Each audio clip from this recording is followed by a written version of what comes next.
Okay, so I'm with Keith Cosentino and his son, okay, Blackplague Tools. How are you doing? Great to see you. Good to see you. And nice to meet you. I met you earlier. Hi, good to see you. Right, then, can you give us a quick tour about the tools? Yeah, of course. So we do almost exclusively glue pulling. Yeah. That's all of Blackplague's focus. We're expanding from there, but our core has always been glue pulling, glue tabs. That's what we're known for. So these have been out in the market for quite a while, but out here in Europe, I didn't know how many people have seen them yet. Yeah. Turns out a lot of people have. I've got these. These are the best glue tabs. They just don't break. They work all the time. Yeah. But of course, everyone likes a specialized tab and a specialized situation. So these cover maybe 80% of the things you're going to do. Certainly do. Yeah. But down to the little tiny dents or really soft panels, we've got a collaboration with Kiko with their dead center sizes with our green material. So we have some flexibility here. But most people watching the video probably have seen these products. The new stuff that we have, we're doing a lot of lateral tension and precision and glue pulling. So this is the way it's going now, and everyone's using lateral tension. Yeah. So I'm kind of looking like the center of glue pulling is figured out. Now we're working on the edges, the bottom edge for the tiny little dents, and the other side for the big collision dents. That's it. So lateral tension, if you've watched any kind of big smashes on the internet, you've seen, especially Bryce Kelly, using all the tension. Yeah, it blows your mind. Stuff Bryce does, It does. Level, It does. And these are inspired by Bryce Kelly. Okay, we call them the big freaking green straps. I can see why. They're just enormous. But when you see the smashes that Bryce does, he's just getting so much bite from the panel and putting it under so much power. So it really opens your mind to how much is too much. From going from back to back. Yeah, it's insane, right? But just getting that sheet metal to go back where you want it is very, very important. In fact, I think this is a fun experiment that I like to show on video. I'll show you over here. Come here. So this is what I use to teach people the concept of lateral tension. Two different ways. One, like if we just look at it on this flat surface.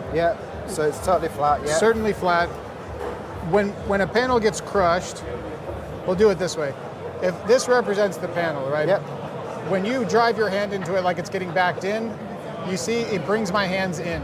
So and then when you leave, this is how the dent technician finds the panel. And you've been doing dents a long time like me. I have, So what we used to do is just try to push that back out. Right? We'd push and push, and it fights the whole time.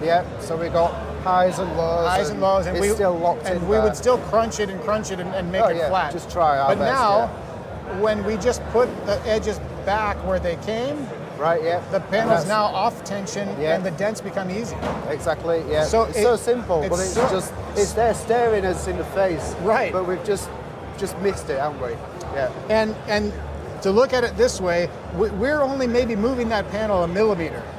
But when we move this paper a millimeter, even still, that's all it takes, and it never will go flat. That's it, Exactly. So, this much, and the panel's garbage. That's it. It just rolls one way or the other. And we've spent 20 years fighting this for hours and hours and hours. We certainly do. And we just didn't realize we just need to put those edges back where they go. And then all of a sudden, the crinkles, the little wrinkles, they want to go out. It's like, why didn't we see it earlier? So now, so simple. So these are the tools that we use to make that happen. We glue these straps on the outside of the panels. We've adapted these to use hydraulic power because the hydraulic kit is relatively cheap. It's around $100, $150. And it's in a lot of body shops as well. It's in the corner. Someone has one if you don't. They do. It's usually quite dusty as well. Very dusty and oily. And leaky. It's not a precision tool, but with these adapters, we're able to pull the straps. They're covered in rubber, so they're safe. But the reason they're designed like this is when they're under tension, they come up and away off the panel. And this bar now is moved off the center of your damage. So it's under tension, but the bar is down here. So your work area is open for crown work. It's open for pushing while it's under tension. This is very important. You can put them under tension and take it off, and that's good. But keeping it under tension while you do the work is even better. Yeah. So that's why these little it. guys exist, just to make your work area open while it's under tension. I have seen different feet and the more right angles. And the thing that worries me is you've got all that tension on there. If it slips off, it's just going, or under tension, it's going towards the panel. So if the idea of it pulling it off away from the panel is best. Listen, I love all of the tool companies because they're helping us come up with ideas. That's it, yeah. But you can see a distinct difference in the tools that are made by technicians versus the tools that are made for technicians. I know, yeah. Right? So because I'm going to be the one using this, exactly. like you, I don't want anything approaching the car. I want this covered in rubber, so it's just safer. It probably will never touch it, but if it does, it's safer. The tap downs that I make are completely covered in rubber because the last thing I want to do is damage a car that I'm being paid to make better. So I've done that before. You know, you're nearly there, and then you just that last tap or that last little movement, you put a scratch in it, and you just job's gone. Yeah, the job is gone. It goes backwards. So I try to build all of my tools with the idea that we can only make it better. We should avoid any opportunities to make it worse if we can. So sometimes there's always an inherent risk, glue pulling especially. Yeah, definitely. But I found lateral tension very safe for paint because it's such a large area. I have almost had no issues with delamination, even on repaints when you're having this much area. The thing is, that's it. If you've got a massive area that's glued to a repainted vehicle, it is less likely to come off rather than a pinpoint, pull. So, So this is one thing. More tools. And this is the other new thing we have. Okay. So these don't have a fancy name. We just call them edge straps. Right, okay. But the idea is, these are inspired by, everyone who's watching video probably has also seen Arlson Gedges from Brazil. His work's amazing. The work he does blows your mind. But I learned a lot just by watching him. And he takes a sheet of Lexan about this big, and he'll glue the whole thing to the panel and pull it. Just pull it. Yeah, so that helped. Between him and Bryce, I understand the larger format, the better. So that's the inspiration for this. So you could go just on the edge and pull it. You can sandwich it on both sides. So you glue from both sides, And this is primarily, with these tools, it's when you're staying within the panel. But sometimes you have to come to the edge. This isn't really getting a good bite. You're not going to get enough off glue the on edge. there, are you? So you might use the strap on that side. And this on this to just get a good bite on the edge with all this real estate. Nipping it and pulling it that way. So either to a post or in the porta power. All right. So that's the design here. You just fill it full of glue and let it conform to the shape. And then this one is the same concept, but just a different form. It's got a lot more bite on there. You might go deeper. And some things that I've been wanting to experiment and haven't had the right panel. It's just straight this way.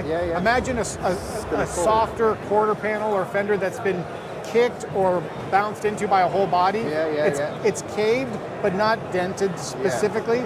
If I put a crease tab on that line, it's going to be too aggressive. That's it, I see, So, because the straps are going to work with the metal as well. It's going to go with the shape it wants. It's not rigid, it's, Right, so two of these, I think you can just move the whole panel up and then go to the precision work once the shape is back, because you haven't imposed a shape into it with the strap. I think soon in the future we'll just be having the full panel will just be all tension straps, won't they? It's not a bad idea. It can work. We've been talking about a design for a stretching rack. Like a hood stand with the ability to stretch it in any different angle. That's a good idea, With all of the straps built in. So very good. So we got this as well. So this is your shrinking tool box. Apologies, I don't have it powered up. No, it's fine, don't worry. It's a 110 volt unit. I think it's 230 or something here. Okay. But what I've done here is I've created this power box, we call it a Shrinky box. In the mind of a technician. The other products that I get, number one, I thought they're a little too expensive to buy because you have to buy it before you need it. That's it, I think the Power PDR box, I bought it a few years ago and it was like 1,300 or 1,500. It's a lot of money to lay out. And you specifically buy it when you don't need it, for when you do need it. Yeah. So, because it's when you need it, it's too late if you don't have it. That's it, yeah. So I have had those situations, and sometimes you don't know you need it until you need it. Yeah. Right? So you think you're going to fix it, and then it turns out it's stretched. Yeah. And then you're wishing that you'd bought it. And you don't have it. Definitely. So I brought the price point down on this one, 850 US. Nice, yeah. But it comes with everything you need to do the job, including a case, which doesn't seem like it's that big of a deal until you don't have a case. That's it, yeah. And it's nice to have a case with anything like that. All these pieces, like this, it all fits in. and nowhere to put it. It's very cumbersome. It is, yeah, definitely, yeah. So it's just a simple solution, but it goes in its own case. Yeah. And I like the idea of the earth as well. So is that just to pinpoint it, or? Yeah, so I'll show you this. This is how it's originally designed, to use this copper. Yep, okay, yeah. But we found that quickly this will carbon over and lose connection after 1 or 2 repairs. Yeah. So we've decided we just move the ground to the magnet, and it makes a sufficient contact, and it always works. Yeah, nice. But on aluminum, this is it. I'm sure you guys have seen. We can't stick it to aluminum, they put a piece of steel on the outside. But remember what I said earlier, I don't want to cause any damage. I don't want to put steel on the outside. So we have this clamp to ground aluminum. So you just move the cable over. And then you can clamp this onto the bare metal of the alloy. You can, on the inside of a brace, just of course make it bare. Yeah, that's it.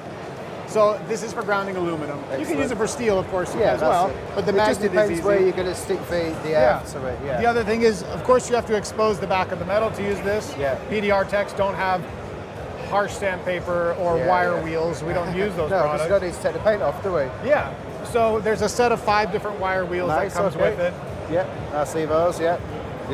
I got a few of these. Usually all gunked up and stuff. You do need them. They're also useful in other scenarios, like some of the Mercedes. They have the seam sealed quarter panel edges. You remove the caulking and you can get in there. Very good. And then lastly, sometimes you need to go in between or behind a brace to shrink. The carbon rod won't do that. No, so it just snaps. You can't bend it. So we have these pieces of copper and adapters to fit into the wand. And the copper has an insulating sleeve. So you can go into a hole, into a brace, and shrink back there. You have to get creative on how you remove the paint. You do, usually with a screwdriver or something like that. A whale tail with sandpaper. That's a good idea. It works pretty well. Nothing works great. But if it's behind a brace, you got to figure it out. That's part of why we like dent repair is the problem solving. But these allow you to just get inside, or to go and just turn a corner inside of a fender. And if you'd rather use... It's bendable as well. It is, Nice. If you'd rather use the carbon rod, you can snap off a small piece, put it in this little adapter, and then run like this. So you can go. So you still got the carbon in the end, but it's attached to that. That's right. Because the carbon is the smoothest thing, the copper sticks a little bit. Yeah, it does. The more it sticks, the more it's likely to burn the paint. So I do get that. So this will allow you to go inside of a fender or door and just make it comfortable. And I guess one of the most important things that it has a button to actuate the power. All right, okay, I never even saw that. Oh, nice. So, because before you kind of get it in there, and sometimes when you're trying to get in, you might spark on the edges and stuff. So and it's a little bit, stressful. If it's an important car, it's the one dent, and it's hot all the time. You can't put it down. You can't. This is dead. So you can take your time, locate it like you would a PDR tool, test the power. Oh, that's hot. I'll adjust the power down. I like to start low and just slowly work my way up. When you scan the QR code on the machine, it takes you to a video, like a 20-minute video that shows all the steps on how to use it. Right, that's handy, Because again, a normal technician maybe will use this 3 times a year. So you're by nature you're not very good at it. So the steps are there to remind you this is how to have the best success with it. Excellent. It's well thought out then. You've put a lot of effort into designing this. I have.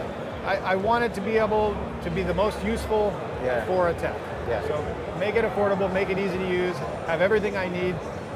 Before, I said, okay, great, we need it, get it out. Oh, it's behind a brace. Do we have copper? No. Go to the store, buy the copper. It's 3 hours later. Yeah, that's it. Yeah, time's of the essence. Yeah. So I'm quite proud of it. Yeah.